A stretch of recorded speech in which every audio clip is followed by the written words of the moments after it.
अमरीकी सदर Donald Trump ने फ़ौज को ईरान पर ताज़ा हमलों का हुक्म दे दिया। अमरीकी अखबार का दावा, रिपोर्ट के मुताबिक अमरीका और इसराइल ईरान की तवानाई तनसीबात पर हमले का मंसूबा बना रहे हैं। हमले हफ्ते के इख्तिताम तक किसी भी वक्त किए जा सकते हैं। इससे पहले काबीना मीटिंग के दौरान मीडिया से गुफ्तगू में ट्रंप ने कहा कि ईरान पर भरपूर फ़ौजी हमलों की मंसूबाबंदी कर रहे हैं। मकसद ईरान को हथियार डालने पर मजबूर करना है। हमले से क़दामत पसंद बतदरीज कमज़ोर होंगे। बोले ईरानी उन्हें इश्तियाल दिला रहे हैं, डील का एतमाद कमज़ोर पड़ रहा है। ईरानी झूठ बोलते और वादों से फिर जाते हैं। दहशतगर्दों से कोई बात नहीं होगी। दहशतगर्द रियासत के सामने हथियार डाल दें या हम उन्हें ख़त्म कर देंगे। DGISPR लेफ्टिनेंट जनरल अहमद शरीफ चौधरी का वाज़ेह पैगाम। कहा, दहशतगर्द शहरियों को शहीद कर रहे हैं। ये बलूचिस्तान की तरक्की के ख़िलाफ़ हैं, इसीलिए मज़दूरों को कत्ल करते हैं। बलूचिस्तान के हालात ख़राब करने में मखसूस अनासर मुलविस हैं। जानबूझकर ये तासुर फैलाने की कोशिश की जाती है कि बलूचिस्तान में हालात ख़राब हैं। बलूचिस्तान का मसला वहाँ के कुछ सरदार और एलीट तबका है।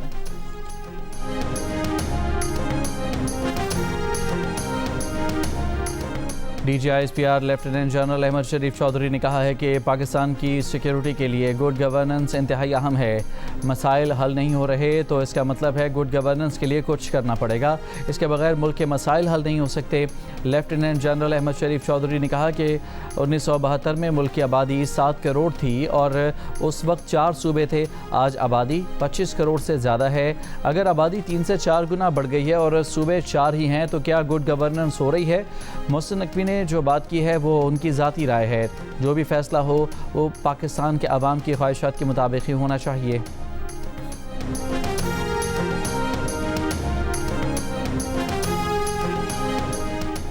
वज़ीर दिफ़ा ख्वाजा आसिफ ने कहा है कि मोहसिन नकवी 3 साल से इस निज़ाम से वाबस्ता हैं और एक तवील मुद्दत तक निगरान वज़ीर आला भी रहे। प्रोग्राम आज शाहज़ेब खानज़ादा के साथ में गुफ्तगू करते हुए कहा कि साइड लाइन पर खड़े होकर आवाज़ें लगाने से बेहतर ज़िम्मेदारी कबूल करना है। बयान देने या इल्ज़ाम लगाने के बजाय इल्ज़ाम को कबूल करने की ज़रूरत है। सियालकोट में जलसे से खिताब में बोले, महाजिरीन की नशिस्तें ख़त्म नहीं होने देंगे। एक्शन कमेटी खून खराबा कर रही है। इनके तमाम मुतालबात पहले भी माने गए। 24-25 अरब रुपए भी दिए गए। एक्शन कमेटी वाले मशकूक और फॉरेन फंडिंग पर चल रहे हैं।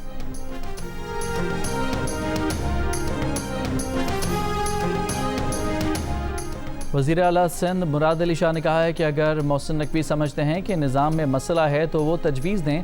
जो तजवीज़ उन्होंने दी है वो घिसी पिटी तजवीज़ है। सिंध सूफियों की धरती है, यहाँ के लोग इसे कबूल नहीं करेंगे। भिट शाह में मीडिया से गुफ्तगू में कहा कि वज़ीर आला सिंध ने कहा कि नौजवान कॉकरोच नहीं हो सकते, नौजवान मुल्क का सरमाया हैं।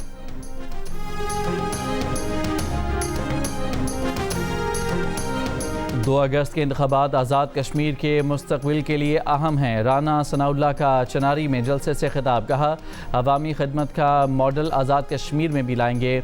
वफाकी वज़ीर अमूर कश्मीर अमीर मकाम ने कहा कि पीपल्स पार्टी को इस बात का जायज़ा लेना चाहिए कि अवाम ने इसे क्यों मुस्तरद किया। कावड़ा मुजफ्फराबाद में मुस्लिम लीग नून के जलसे से खिताब में कहा कि पीपल्स पार्टी को याद रखना चाहिए कि वो खुद इसी निज़ाम का हिस्सा है और अहम आइनी ओहदों पर फायज़ है। उन्हें ये मालूम होना चाहिए कि अगर हम गए तो सब इकट्ठे जाएंगे।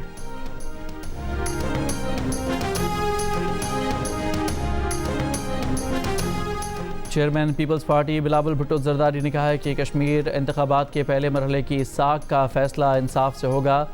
इलेक्शन कमीशन 2 अगस्त से पहले धांधली से मुतालिक तमाम शिकायत की खुली अदालत में समाअत करे।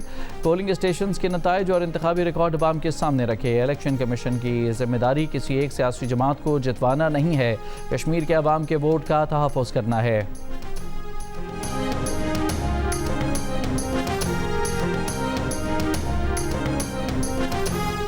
आज़ाद कश्मीर इंतखाबात के दूसरे मरहले के लिए इंतखाबी मुहिम ख़त्म। मुजफ्फराबाद डिवीज़न के 3 अजला और 12 महाजिर नशस्तों पर पोलिंग 2 अगस्त को होगी। Chief election commissioner justice retired Ghulam Mustafa Mughal ने कहा कि इलेक्शन कमीशन किसी की हिदायत या डिक्टेशन पर काम नहीं करता। इलेक्शन कमीशन आज़ाद और ख़ुद मुख्तार इदारा है। हारने वाले अक्सर धांधली का इल्ज़ाम लगाते हैं। दूसरे मरहले में अवाम वोट पोल करने के लिए घरों से निकलें।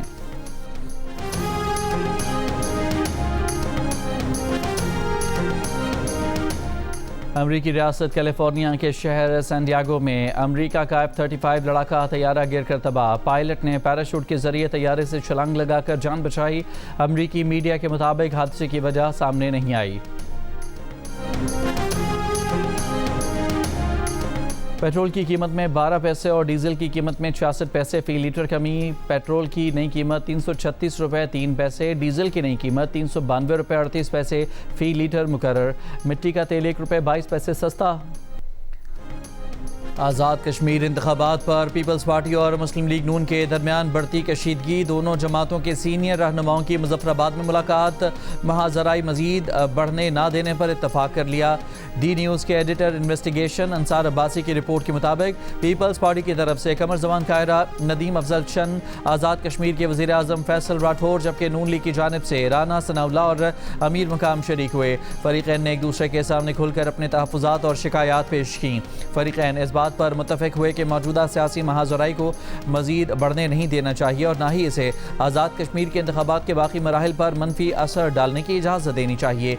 गुज़श्ता रोज़ chairman peoples party Bilawal Bhutto Zardari ने कहा था कि अगर आज़ाद कश्मीर इलेक्शन पर डाका डाला तो वफाकी हुकूमत की उल्टी गिनती शुरू हो जाएगी।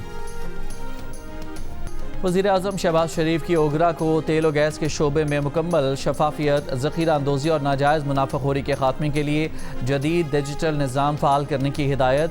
इदारे में इस्लाहाती अमल तेज़ करने का हुक्म। ओगरा से मुताल्लिक़ इजलास में कहा कि हुकूमत अवाम की एक एक पाई का तहफ़्फ़ुज़ करेगी। किसी को अवाम के इस्तेहसाल और सिस्टम में मुदाखलत की इजाज़त नहीं देंगे। वज़ीर आज़म शहबाज शरीफ से आलमी बैंक की कंट्री डायरेक्टर की क़यादत में वफ़द की मुलाकात। वर्ल्ड बैंक के वफ़द ने अपनी रिपोर्ट में मुख्तलिफ पॉलिसी सिफारिशात पेश की। वज़ीर आज़म की रिपोर्ट का तफसीली जायज़ा लेने के लिए आला सतह की कमेटी कायम करने की हिदायत।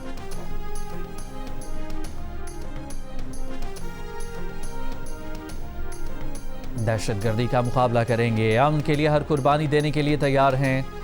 बलूचिस्तान में अमन का सूरज पूरी आबोताब से चमकेगा। वज़ीर आला बलूचिस्तान का ATF ट्रेनिंग स्कूल कोयटा में पासिंग आउट परेड से खिताब। कहा पुलिस की 3 फोर्सेस को ज़म करने जा रहे हैं। आपको किसी खौफ के बगैर दहशतगर्दी के खिलाफ जंग लड़नी है। दुश्मन बलूचिस्तान को गैर मुस्तहकम करने की कोशिश करते हैं। मुल्क में अजीब साजिशें हो रही हैं। सियासी जमातें सियासत को दहशतगर्दी। और कॉमनवेल्थ गेम्स में पाकिस्तान के अरशद नदीम कोई मेडल ना जीत सके। जेवलिन थ्रो फाइनल में 12 एथलीट्स में 90 नंबर पर आए। अरशद की पहली थ्रो ज़ाया हुई, दूसरी 77.41 मीटर, तीसरी 75.39 मीटर रही। श्रीलंका के रमेश थारंगा ने 89.75 की बेहतरीन थ्रो के साथ सोने का तमगा जीता। 85.83 मीटर की थ्रो से भारत के नीरज चोपड़ा चांदी का तमगा अपने नाम करने में कामयाब रहे। भारत के ही यशवंत सिंह ने 85.41 मीटर की थ्रो के साथ कांसी का तमगा जीता।